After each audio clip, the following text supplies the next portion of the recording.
আর একটু ডাল দিক, আজ মাছটা কিন্তু বেশ ভালো হয়েছে। দাও দাও কমলাদি, তোমার হাতে রান্নার তুলনা নেই। তোমাদের মুখে এই কথা শুনলেই তো সারাদিনের পরিশ্রম ভুলে যাই। কমলাদি, কালও কিন্তু এইভাবে মাছটা রেঁধো, আমি রোজ আসবো তোমার হোটেলে। আসবে না কেন বাবা? তোমাদের মতো তো খদ্দেরই তো আমাদের এই ছোট্ট হোটেলটাকে বাঁচিয়ে রেখেছে।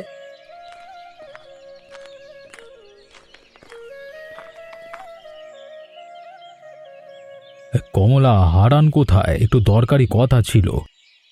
ও তো স্টেশনে চা বিক্রি করতে গেছে কাকাবাবু, ফিরতে একটু দেরি হবে। আমাকে বলুন না কি দরকার। কিভাবে যে বলি, তোমরা তো আমার খুব ভালো ভাড়াটে, কিন্তু বাড়িটা তোমাদের ছেড়ে দিতে হবে কমলা। সে কি কথা, হঠাৎ এভাবে? আমরা তো নিয়মিতই ভাড়া দিয়ে এসেছি, কখনো কোনো সমস্যা তো করিনি, কিন্তু এভাবে হঠাৎ? জানি কমলা, তোমাদের কোনো দোষ নেই, ব্যাপারটা সম্পূর্ণ আমার ছেলের সিদ্ধান্ত। এতে তোমাদের কোনো হাত নেই। বাড়িটা তো অনেক পুরনো হয়ে গেছে, ভিতে ফাটল ধরেছে। আমার ছেলে বলছে ভেঙে নতুন করে তুলবে, আমি নিজেও নিরুপায় কমলা। কিন্তু আমরা তো হঠাৎ করে অন্য কোথাও থাকার জায়গা পাবো না কাকাবাবু, আমাদের নিজেদেরও তো কোনো জায়গা জমি নেই। তোমরা কিছু মনে করো না কমলা, আমি সত্যি দুঃখিত। দুদিনের মধ্যে একটা আশ্রয় খুঁজে নাও, আর সময় দিতে পারলে ভালো লাগতো, কিন্তু ছেলের জেদের কাছে আমিও হার মেনেছি।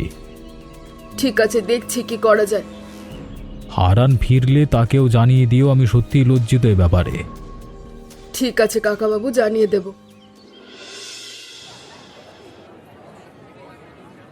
এই যে গরম গরম চিয়া, গরম গরম চিয়া।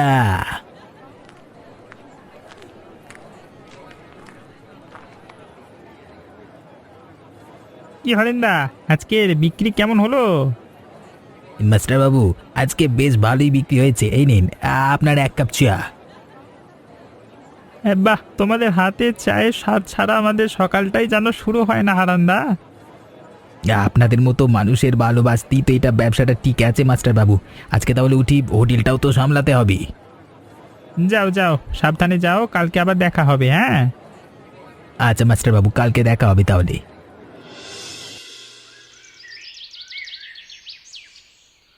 কে যে কমলা, মুখটা এমন শুকনো কেন? আজ বিমল বাবু এসেছিলেন, বাড়িটা নাকি আমাদের ছেড়ে দিতে হবে। তার ছেলে নাকি বাড়ি ভেঙে নতুন করে তুলবে বলেছে। সে কি, এত বছর ধরে আমি আছি এখানে, হঠাৎ এইভাবে চলে যেতে হবে? দুদিনের মধ্যে জায়গা খুঁজে নিতে বলেছেন, কিন্তু আমাদের তো নিজেদের কোনো জায়গা জমি নেই। অল্প টাকায় তো আর সহজে ভাড়া পাওয়া, বাড়ি বাড়ি মানে ভাড়া বাড়ি পাওয়াও যাবে না। এ দুদিন আমরা কি করব? জানি খুব কষ্ট হচ্ছে তোমার, আমারও হচ্ছে, কিন্তু ভেঙে পড়লে তো সমাধান পাবো না। এতদিনে চেনা জায়গা, চেনা মানুষজন সব ছেড়ে হঠাৎ কোথায় যাব বলো তো? জানি না গো।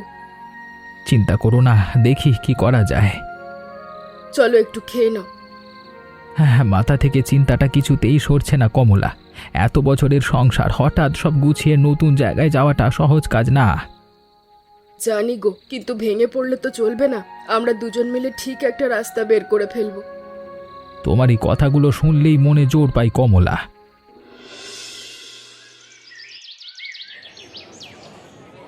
মাস্টার বাবু, একটা কথা বলবার ছিল। আমাদের ভাড়া বাড়ি ছেড়ে দিতে হচ্ছে, বাড়িওয়ালার ছেলে ভেঙে এবার নতুন করে গড়ে তুলবে। সে কি কথা, এখন তোমরা কোথায় যাবে? জানি না মাস্টার বাবু, অন্য বাড়ি ভাড়া করতেও তো অনেক টাকা লাগে, আর আমাদের তো কোনো জমিও নেই। এটা তো সত্যি বড় সমস্যা। এই বৃষ্টির মধ্যে হঠাৎ জায়গা খুঁজে পাওয়াও তো কঠিন। হ্যাঁ, শোনো হারান্দা, একটা কথা বলি। ওই মোড়ের পুকুরটা তো সরকারি ফাঁকাই পড়ে আছে, তুমি চাইলে পুকুরের মাঝখানে একটা মাচা বানিয়ে সেখানে থাকতে পারো। পুকুরের মাঝখানে? এ আবার কিভাবে সম্ভব মাস্টার বাবু? বাঁশ আর কাঠ দিয়ে চমৎকার মাচা বানানো যায় হারান্দা। খরচের কথা ভেবো না, বাঁশ কাঠে যা লাগে আমি দেব, তুমি শুধু বাড়িতে গিয়ে বউয়ের সাথে কথা বলো। কিন্তু মাস্টার বাবু, এত বড় উপকার আমি কিভাবে ফেরত দেবো আপনাকে? উপকার ফেরত দেওয়ার কথা ভাবতে হবে না হারান্দা, তুমি আমাদের কাছের মানুষ, এটাই যথেষ্ট। মাস্টার বাবু, আপনার মতো মানুষ থাকলে দুনিয়াটা সত্যিই সুন্দর হতো। এখন যাও, বাড়িতে গিয়ে খবরটা কমলাকে জানাও। যাচ্ছি মাস্টার বাবু, আজকের এই উপকার আজীবন মনে থাকবে। কমলা, একটা দারুণ খবর আছে। সুবল মাস্টার বলেছেন আমরা মোড়ের পুকুরের মাঝে মাজা বানিয়ে থাকতে পারি, বাঁশের কাঠের খরচ উনি দেবেন। পুকুরের মাঝে থাকা এ কেমন কথা? আমরা কি মাছের মতো জলে থাকবো নাকি? আরে না, মাচা মাচা করে তার উপরে ঘর বানাবো। ভালো করে ঘর বাঁধলে ঠিক টিকে যাবে, দেখো। আচ্ছা, অন্য কোনো উপায়ও তো নেই হাতে। চলো চেষ্টা করে দেখি। কিন্তু বৃষ্টির দিনে পুকুরের জল বাড়লে সমস্যা হবে না তো হারান?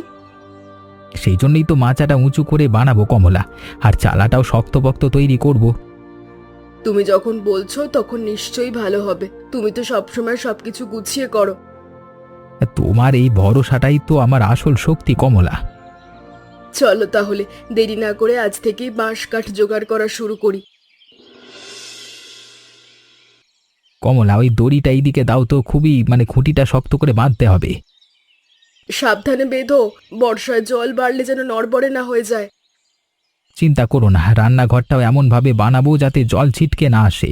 হ্যাঁ দেখো কমলা, এই খুঁটিগুলো মাটির অনেক গভীরে পুঁতে দিচ্ছি যাতে ঝড়েও না নড়ে যায়। সত্যি বলছি, নিজেদের হাতে বানানো এই ঘরটাই যেন এখন সবচেয়ে আপন লাগছে।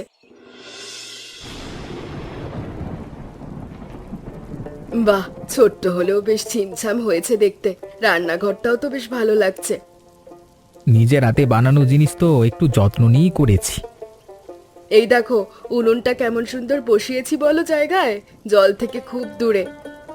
তুমি তো দেখছি আমার চেয়েও বেশি বুদ্ধি খাটিয়ে ফেলেছো। এই ঘরটাকে সত্যিকারের সংসার বানিয়ে তুলেছো। সংসার তো মানুষ দিয়ে হয় হারান, ঘর দিয়ে না। তুমি আর আমি যেখানেই থাকি না কেন আমাদের সংসার ঠিকই চলবে। তোমার এই কথাগুলোই তো আমাকে সব সময় সাহস যোগায় কমলা।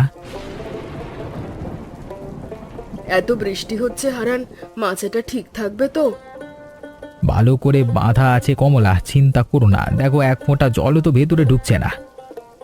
সত্যি তো, চালাটা এত ভালো করে করেছো যে বৃষ্টির জলও ভেতরে আসছে না।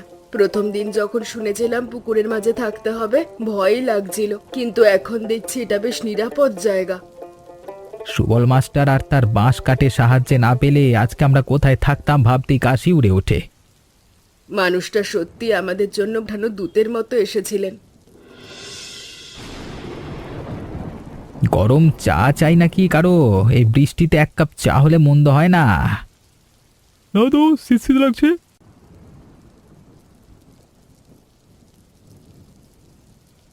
পারুল, তুই না হঠাৎ না জানিয়ে?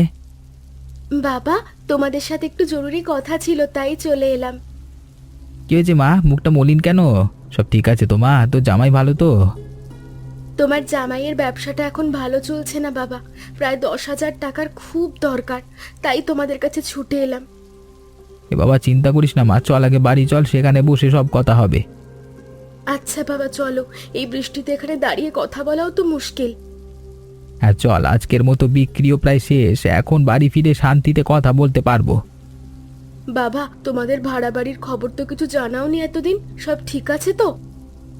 সে কথা পরে হবে, আগে চল। বাবা, তুমি কিছু বলছো না যে? আগে বাড়ি চল মা, তারপর সব কথা হবে। পারুল, তুই এভাবে হঠাৎ না জানিয়ে? মা, তোমরা সত্যি পুকুরের মাঝে থাকছো? বাবা তো পথে কিচ্ছু বললো না।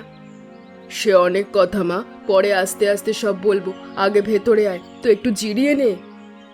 মা, এত ছোট্ট জায়গায় তোমরা এভাবে থাকছো কি করে? আমার তো ভাবতেই কষ্ট হচ্ছে। ছোট হলেও নিজেদের হাতে বানানো ঘর তো মা, তাই কোনো কষ্ট হয় না।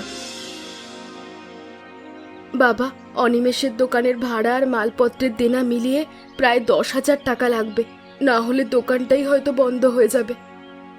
10,000 টাকা? হ্যাঁ, এত টাকা এখন হাতে জোগাড় করা তো সহজ কাজ না। আমি জানি বাবা, তোমাদের এখন নিজেদেরই কষ্টের সময়, তাও তোমাদের ছাড়া আর কার কাছে যাব বলো? চিন্তা করিস না মা, আমরা মিলে ঠিক উপায় বের করব। অনিমেষ নিজে থেকে চাইতে যায়নি বাবা, লজ্জায় তো বলতেই পারছিল না, আমি জোর করে এসেছি। ভালোই করেছিস মা, বিপদের কথা লুকিয়ে রাখলে তো বিপদ আরো বাড়ে। বলে দিলি তো সমাধান খোঁজা যায়। আমাদের কাছে হোটেলের কিছু সঞ্চয় আছে, আর তোমার বাবারও কিছু জমানো টাকা আছে। দুটো মিলিয়ে 10,000 হয় কিনা দেখি। হ্যাঁ, যা আছে তাই দিয়ে চেষ্টা করবো মা। জামাইয়ের বিপদে আমরা বসে থাকতে তো পারি না। বাবা, তোমাদের এই ভালোবাসার ঋণ আমি কখনো শোধ করতে পারবো না। পাগলি মেয়ে, নিজের সন্তানের জন্য এটুকু করা কোনো ঋণ নাকি? কালকে সকালে আমরা হিসেব করে দেখব কত টাকা আছে হাতে। চিন্তা করিস না মা, 10,000-এর ব্যবস্থা একটা না একটা করে হয়েই যাবে। তোমাদের কাছে এলে মনটা এমনি হালকা হয়ে যায় বাবা। সেটাই তো বাবা মায়ের কাজ রে মা, সন্তানের মনটা হালকা করে দেওয়া। আপনারা এখানে বাড়ি করেছেন কেন? এই পুকুরে আমি অনেক দিন ধরে মাছ চাষ করি, এটা তো আপনাদের জায়গা নয়। দাদা, আমরা তো জেনে বুঝি এসেছি, কারো ক্ষতি করার উদ্দেশ্যে না। আপনারা এখানে এসে জায়গাটা দখল করবার চেষ্টা করছেন, এটা কি ঠিক কাজ? এখানে আপনারা থাকতে পারবেন না। দাদা, আমাদের ভাড়া বাড়ি হারিয়েই কদিন হলো এখানে আশ্রয় নিয়েছি। আপনার মাছের কোনো ক্ষতি তো আমরা করিনি। হতে পারে, কিন্তু আমার তো আগে থেকে না জানি এভাবে জায়গা দখল করা ঠিক লাগছে না। দাদা, বিশ্বাস করুন, আমরা কারোর ক্ষতি করার মানুষ নই, শুধু মাথা গোজার একটু ঠাঁই দরকার ছিল। দাদা, একটু শুনুন আমার কথা। সুবল মাস্টার নিজে আমাকে এখানে থাকতে বলেছেন। আসুন তার কাছেই চলুন, তিনি সব বুঝিয়ে বলবেন। স্টেশন মাস্টার বলছেন? ঠিক আছে, চলুন দেখি কি বলে। কি ব্যাপার শেখর, এত গম্ভীর মুখ নিয়ে এসছো যে? মাস্টারবাবু, এই লোকটা পুকুরের মাঝে বাড়ি বানিয়ে ফেলেছে, অথচ আমি ওখানে বহুদিন ধরে মাছ চাষ করি। এটা তো অধিকারে হস্তক্ষেপ হয়ে গেল। শোনো শেখর, এই পুকুরটা কিন্তু সরকারি জমি, তোমার বা হারানের কারো নয়। হারান কারোর জমি দখল করেনি, জায়গাটা এমনি পড়েছিল। কিন্তু আমার মাছ চাষে তো সমস্যা হতে পারে মাস্টারবাবু। হারান তো তোমার মাছ চাষের কোনো ক্ষতি করছে না শেখর, শুধু আশ্রয়ের জন্য একটা ছোট্ট মাচা বানিয়েছে। আশ্রয়ের ব্যবস্থা হয়ে গেলে ওরা এমনিতেই চলে যাবে। আর শেখর, এই মানুষটা তো স্টেশনে সবার প্রিয়, রোজ সবাইকে চা করে হাসি মুখে কথা বলে। এমন একজনকে অকারণে সন্দেহ করা ঠিক হচ্ছে? ও আচ্ছা, আমি বুঝতে পারিনি ব্যাপারটা। আমি ভেবেছিলাম হয়তো ইচ্ছে করি আমার জায়গা দখল করতে চাইছেন। না দাদা, এমন কোনো ইচ্ছে আমাদের নেই। আপনার ব্যবসার কোনো ক্ষতি হোক আমরা কখনোই চাই না। ভুল বুঝবার জন্য দুঃখিত হারান্দা। আজকে থেকে নিশ্চিন্তে থাকুন, কোনো সমস্যা হবে না আমার তরফ থেকে। ধন্যবাদ দাদা। আর মাস্টারবাবু, আপনাকে অসংখ্য ধন্যবাদ গো। আপনি না থাকলে আজকে ভুল বোঝাবুঝিটা মৃত্যুই না কঠিন হতো। ভালো মানুষের পাশে দাঁড়ানোই তো আসল কাজ হারান্দা। মাস্টারবাবু, আমাকেও ক্ষমা করবেন, না জেনে বুঝে অকারণে রাগ দেখিয়েছি তো। হারান্দা, কোনো দরকার হলে জানাবেন। প্রতিবেশী হিসেবে সাহায্য করতে পারলে ভালোই লাগবে। ধন্যবাদ দাদা, আপনার এই কথায় মনটা হালকা হয়ে গেল। যাক, সব ভালো ভালো মিটে গেল, এটাই আসল কথা। দেখো হারান, হোটেলের সঞ্চয় আর তোমার জমানো টাকা মিলিয়ে 10,000 টাকাই হয়ে গেছে। বাহ, তাহলে তো জামাইয়ের দোকানের সমস্যাটা পুরোপুরি মিটিয়ে দেওয়া যাবে। হ্যাঁ, আজকেই পারুলকে খবর দিই, ও আর অনিমেষ এলে টাকাটা দিয়ে দেব। তবে এই টাকাটা দিলে আমাদের হাতে তো তেমন কিছু থাকবে না। তা থাকুক না, মেয়ের সংসার বাঁচানোর চেয়ে আর বড় কিছু তো হতে পারে না হারান। হ্যাঁ, তুমি ঠিকই বলেছো কমলা। বাবা, মা দেখুন কি এনেছি। বাজারের সবচেয়ে বড় মাছটাই নিয়ে এলাম আজকে। আরে অনিমেষ, তুমি এসেছো? ভেতরে এসো বাবা। এত বড় মাছ কোথায় পেলে? আজকে মনটা এত ভালো লাগছিল মা, তাই ভাবলাম আপনাদের জন্য ভালো কিছু নিয়ে যাই। তোমার মুখ দেখে তো মনে হচ্ছে কোনো সুখবর আছে বাবা। এতদিন পরে তোমাকে দেখে ভালো লাগছে। বাবা, অনেক বড় একটা সুখবর আছে। আগে আপনারা বসুন, রান্না হোক, তারপর সব বলছি। আরে বলো না, এখনই এত অপেক্ষা কেন? না মা, খাবার টেবিলেই বলি। সবাই একসাথে থাকলে খুশিটা আরও বেশি হবে। দেখলে বাবা, ও তো সবসময় এমন রহস্য করে। মা, মাছটা এত বড় যে কেটে সামলাতেই তো অনেক সময় লাগলো। তা লাগবেই তো, এত সুন্দর মাছ তো রোজ রোজ আসে না। আজকে রান্নাটা একটু বিশেষ করেই করছি। মা, অনিমেষের মুখটা আজ এত হাসি খুশি দেখাচ্ছে, কি ব্যাপার বলো তো? সেটাই তো ভাবছি মা, নিশ্চয়ই ভালো কোনো খবর আছে। বাবা অনিমেষ, তোমার 10,000 টাকার ব্যবস্থা তো হয়ে গেছে, কালকে সকালেই তোমাকে দিয়ে দেব। বাবা, সেই টাকাটা আর আমার লাগবে না। যে কারণে টাকার দরকার ছিল সেই সমস্যাটাই তো আর নাই এখন। সে কি কথা, হঠাৎ কি হলো? হ্যাঁ বলো না, কি হয়েছে? বাবা, অনেক দিন আগে গুদামে যে মালপত্র মজুদ রেখেছিলাম, এই বৃষ্টির কারণে বাজারে তার দাম এখন দ্বিগুণ হয়ে গেছে। ওই মাল বিক্রি করেই এত লাভ হয়েছে যে দোকানের সব দেনা মিটিয়ে অনেক টাকা বেঁচে গেছে। সত্যি বলছো তুমি? আমি তো ভয়ই ছিলাম এতদিন। সত্যি বলছি। আর বাবা, এই টাকা আমি নেব না, বরং আপনারা এই টাকা দিয়ে একটা জমি কিনুন, বাড়ি বানাবার খরচটা আমি দেব। না না অনিমেষ, এত বড় কিছু নেওয়া তো ঠিক হবে না। তুমি বরং তোমার ব্যবসাতেই টাকাটা রাখো।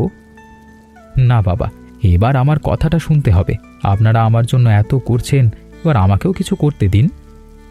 অনিমেষ, এত বড় কথা বলছো বাবা, আমরা তো ভাবতেই পারিনি আজকের দিনটা এইভাবে শেষ হবে। বাবা, তোমার এই মন দেখে বুকটা ভরে গেল। এতদিন পুকুরের মাঝে থেকে যা কষ্ট পেয়েছি, আজকে খুশির কাছে যেন মুছে গেল সব। তবে অনিমেষ, তোমার এই সাহায্য যেন শুধু একটা টাকার লেনদেন না হয়ে থাকে, এটা একটা পরিবারের ভালোবাসা। এই বৃষ্টি তো একদিন আপনাদের ঘর হারিয়েছিল, আর সেই বৃষ্টি আবার নতুন করে সব ফিরিয়ে দিল। চলো তাহলে কালকেই জমি দেখতে বেরিয়ে পড়ি, নতুন বাড়ির স্বপ্নটা এবার সত্যি হোক। আর নতুন বাড়িতে একটা বড় রান্নাঘরও চাই, কিন্তু এবার আর পুকুরের ওপর না, শক্ত মাটির ওপর। সেটা তো একদম ঠিক কথা কমলা, তবে পুকুরের বাড়ির স্মৃতি তো কোনোদিন ভুলবো না। আমিও না হারান, বিপদের দিনেই ছোট্ট মাচার ঘরটাই তো আমাদের ছাদ হয়ে দাঁড়িয়েছিল। আজকের এই সন্ধেটা আমাদের পরিবারের সবচেয়ে সুন্দর স্মৃতি হয়ে থাকবে, তাই না? নিশ্চয়ই, আর এই মাছটাও তো এই স্মৃতির একটা অংশ হয়ে থাকবে।